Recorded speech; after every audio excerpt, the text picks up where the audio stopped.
Welcome to Imprint, a podcast about creating a home and life you love. I'm Natalie Walton, an interior designer, stylist, and best-selling author focused on an holistic approach to homes. Each week, I'm sharing insights and interviews about the creative process to help you enhance both your interiors and well-being, as well as provide you with the tools and resources to make considered and sustainable choices with all that you create. If you want to learn how to create a beautiful home, like the ones you see in your favorite books, magazines, or social feeds, using what you already have and love, I'm excited to share that my new book, Style: The Art of Creating a Beautiful Home, is now available in Australia and New Zealand. And it's coming soon to the rest of the world. So if you buy or pre-order the book before the 5th of July, you will get instant access to some free bonuses. First of all, you will go into the draw to win one of 10 places in the Styling Masterclass, valued at Australian $799. Secondly, you will get a free workbook on how to find your style.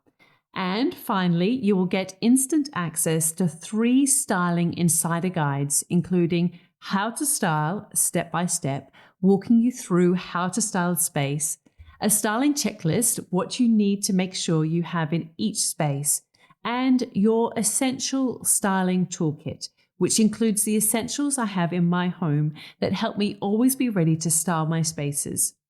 These free bonuses are only available when you buy or pre-order my new book Style before its international release on the 5th of July. All you have to do to claim your bonuses is go to nataliewalton.com/stylebook and enter your receipt or order number from your bookseller, and you will get instant access to the downloads and will automatically go into the draw for the giveaway. You will find all the T's and C's there too. So go to nataliewalton.com/stylebook to enter the giveaway and claim your free bonuses. Hello everyone, I hope you're all well. I am looking forward to today's episode. I'm actually recording it in the evening and I can hear the frogs and the cicadas outside. I'm not sure if you can, but it's actually quite nice. So I hope that you don't mind having a little bit of background ambience, as it were. I wanted to talk about this topic because I actually think it's quite important. And anyway, to start off with, I'm kind of curious to hear what you think about it in terms of, is style innate? What do you think? Do you believe that some people are born with a sense of style? Is it in their genes? Is it the sort of thing that can be passed down from parent to child? Certainly, I'm sure you've met families where it's almost as if everyone in it has a great sense of style, from the grandparents to the parents to the children. And I've come across many families like this over the years. I'm always kind of curious about it. And I certainly remember when I was working at Real Living magazine, I was assigned one of the features, which was to find 3 groupings of mothers and daughters. And the plan was to photograph them in their homes, and homes that sort of obviously were stylish, and to sort of see how it had been passed down from one to the other. But, is it genetic or is it learned? Is it nature or is it nurture? And I'm curious about what about in your own family? I certainly know that within my mother and I, we both have certainly a sort of appreciation of what things look like, and there's some kind of overlap, I guess. I mean, both of our styles are rooted in a timelessness, whereas mine is much more relaxed, much more organic, and hers is more traditional, but perhaps that's also related to our age as well. And because I certainly remember seeing photos from when I was younger and having a sort of a chocolate brown stripe and cream stripe sofa one of the iterations of the many homes and sofas that we had over the years. So we definitely both have an appreciation of it. And I know within my own group of friends, I see that. And certainly, on the sort of the broader sphere of culture and so on, there are people that you see that within Australia. There's often stories about style in terms of fashion, and they often bring out, people such as the late Carla Zampatti and her daughter Bianca Spender, who have very different styles, but yet both a very strong sense of their own personal style. You see this with artists as well, don't you? That John Olsen and then his daughter Louise Olsen, that they again have their distinct styles, but you can have these generations of artists. Again, is it something that is genetic, or is it a product of their environment that they grew up in? What was prioritized? What was valued? I certainly think that plays a role. And I'm fascinated by this topic because while I think that some people have a natural flair, I also believe that it can be learnt. Just as I believe that you can learn to draw, you can learn to put an outfit together. And you might be wondering, well, why does this matter? I mean, maybe this is just some kind of pontification, but I do think it's really important because when we feel more confident in our ability to create beautiful interiors, it really does become more instinctive and easier, and we can enjoy the process too.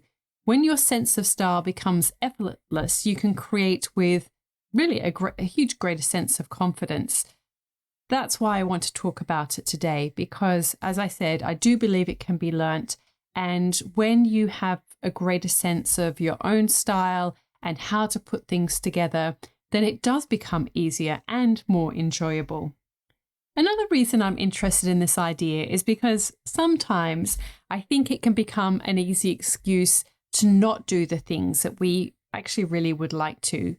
We might say, well, I don't have, natural sense of style. I'm not very good at putting things together, or my home will never look like that. I do hear these little phrases and excuses, and I think that it can be learned. And I want to sort of talk about that today, and really that you can make your home look as beautiful as you want it to. I'm also interested in this idea because, let's face it, sometimes the world of design can be elitist and people are put up on a pedestal because they have great style. And while that certainly can be true, as I said, I also believe that it can be learnt, and it has a lot to do with education. Now, not talking about formally going to design school or college, but instead educating ourselves about art and aesthetics. And while we're on this topic, I think it's actually quite fascinating that some countries or nations of people are perceived as having great style. The two that instantly come to mind, and again, I don't know if this is just because of popular culture and because I visited these countries, but the French and the Italians are often considered to have great style. I mean, so do, people in Belgium or Spain. I mean, there's so many countries around the world that you could say that this is true of, but they do have a beautiful way of putting things together. And I know that when I have visited these countries, I'm always in awe of the way that these people exude style, the way that they roll their sleeves and wear their jewelry and wear a scarf or throw on an outfit together. It always looks effortlessly put together, but they don't look uncomfortable in what they're wearing. They carry it well, and there's a confidence within them. And this is something that we can, as I said, cultivate within our own homes. Now, I am curious. I do think that perhaps people in countries such as that, and of course, as I said, I have been to France and Italy many times, both of those countries. And there are many examples of people who aren't like that, of course, but there are plenty who are. And I would say perhaps more so than what I see in Australia. And I've lived in Sydney, I've visited Melbourne many times. And again, you get great examples within both of those places. But I do think that you get these sort of hotbeds. I can't think of a better way to say it, but like there's a critical mass in some areas and within some sectors of society or groups or areas, little villages within Paris, for instance, neighborhoods where you get a critical mass of people. And so in many ways, it really does become the status quo. That does become the default, and everybody is feeding off it, and it sort of elevates everybody to the next level. I mean, if you could almost say that that's what happens to a degree on Instagram, that when people make the effort to share photos of their own home, it really encourages them to make their homes the best that it can be in some ways. And you get them sharing it, and somebody else lifts their game, and it just starts to become higher and higher and higher. Now, of course, that can also have a flip side, which, you know, I've sort of touched on in other episodes, but there is something quite, you know, a lot of momentum can be gained with that. And there is some kind of positive, I guess, side effects of it as well. So as I said, I'm curious to explore this idea of how it's possible to cultivate a more effortless sense of style. And of course, when I'm talking about style and how we express ourselves in our home, there's a lot of crossover with our personal style too.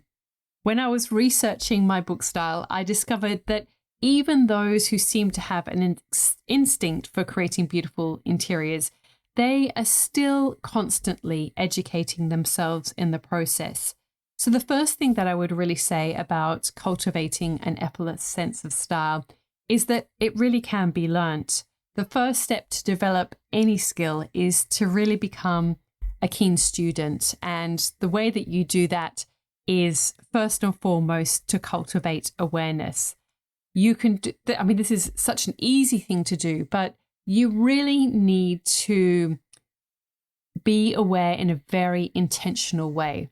It's not just looking, it's not just flicking through images, but to really study what's happening in a space, whether it's a space that you step into, whether it's a space that you look on at a photo, but to really observe what's actually happening. How is this all coming together? What feels harmonious about it? What are the elements that are at play?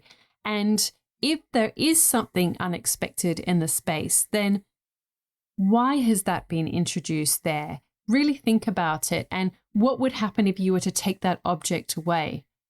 Would it become a little bit lifeless, the space perhaps? Would it take away the edge? And think about, why was it introduced? To introduce those elements, think about the proportions of the objects. Look at the size of the lighting, the scale of the pendants, or, you know, the materials that have been used, the mix of materials. Really create a keen awareness for what's happening in a space. And the more that you notice, the more that you will notice. You start to become, you really do start to cultivate an eye. You start to educate your eye about what is happening in a space. Now, I really do think that this is the first and most important step. And then you can also really develop an awareness of what's happening in your space. And not in a critical way, but really kind of, and not in a sort of black and white way, but I do encourage you to sort of think, well, what's happening in your space? Almost a compare and contrast. And not that I want you to look at yours and say, well, that's not working and that's not working, but look for what is working and think about, why is that working as well? And play with what you have and notice what happens when you change things or when you add things into your space. This is all about the exercise of cultivating awareness. Now, the second thing that I really encourage you to do is to find a mentor. One of the best ways to learn is from a mentor, because of course they have walked the path that you want to take. They know its twists and turns and where you can fall easily, and they can help guide you along the way. An apprenticeship is in many ways a well-worn path. I mean, it's as old as Socrates mentoring Plato, and it continues to this day. In many ways, the former editor of Real Living magazine, Deborah Bidby, was my mentor, not just in terms of being a magazine editor and a content creator, but she had a great sense of her own personal style. And she had learnt that from working in fashion magazines. You know, everybody starts somewhere. And it's that classic, you know, Instagram quote that you shouldn't compare your beginning to somebody's middle or end. You know, like we're all at different points on our journey and everybody starts somewhere. So don't compare where you're at, but be aware that they started where they're at right now is not where they started either. It's really important to remember that.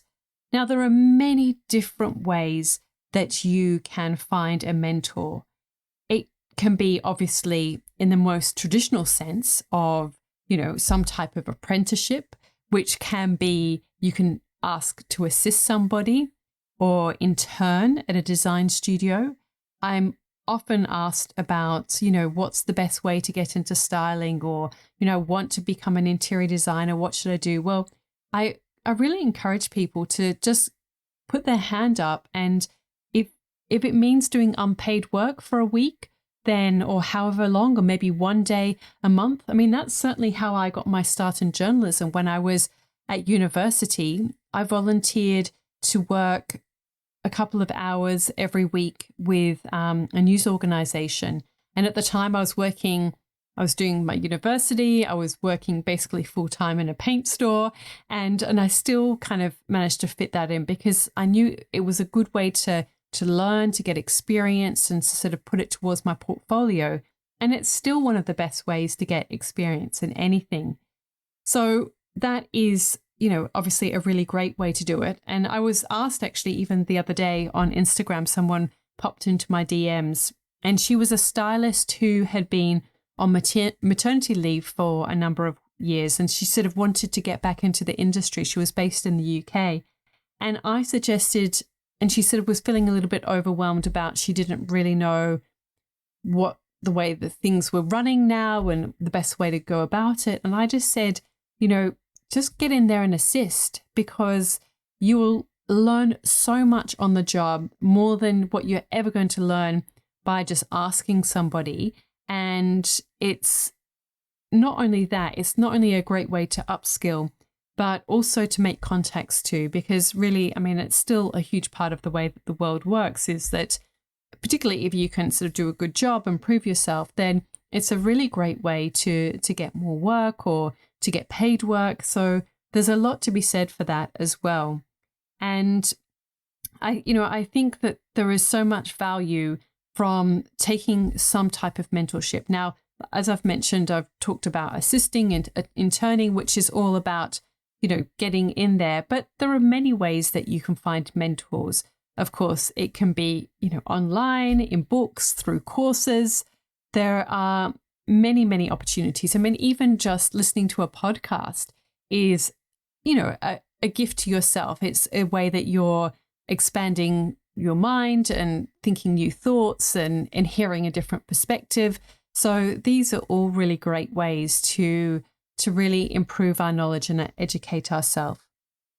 And the third most and also very important step is to test out your ideas. I mean, I've touched on this already, but you know, it's critical to not just study and watch other people work, but to test out ideas in your own home. Play is so essential for learning. It really is. I mean, that's why with children, I mean, so much of play-based learning, you know, it's really backed up by studies and by science to show that that's really how children learn in very real ways.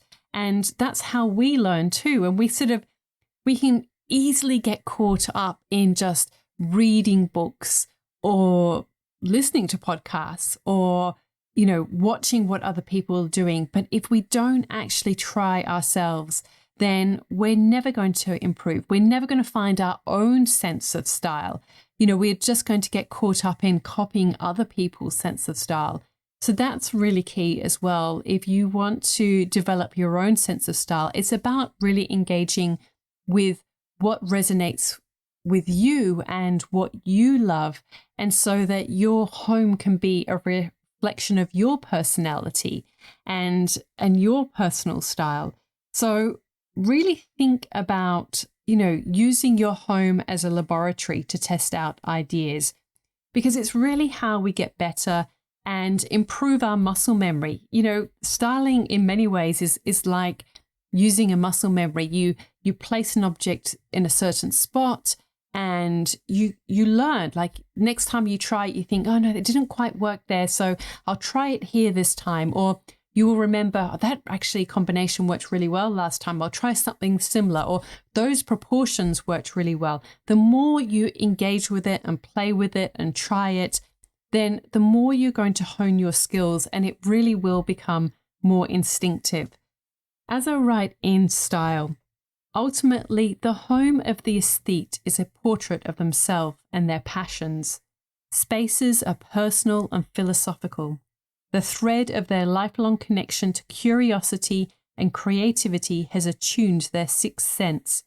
It has fine-tuned their radar for their storied and poetic, as well as bolstered their confidence to invest in key pieces. Their home reads as their story lived large, and they are the character who brings it to life. So I want to remind you that effortless style can be learnt, but you've really got to be willing to put the time and effort into bringing it to life. So let me know how you go. I would really love to hear from you, and you can always pop into my DMs or email hello@nataliewalton.com. And don't forget to subscribe, rate and review, or share this episode with anyone who might enjoy it. Thank you so much for joining me, this evening, and I will see you the same time next week. All of the links and info for this episode are at nataliewalton.com/podcast. Don't forget to subscribe so that you can get a direct download of the latest episode. And I really appreciate when you take a minute to rate and review, as well as share the love with someone you know who might benefit from this episode, or on social media. If you'd like to access a range of free resources, come visit my website, nataliewalton.com. Thank you to Jaeger Media for producing this podcast.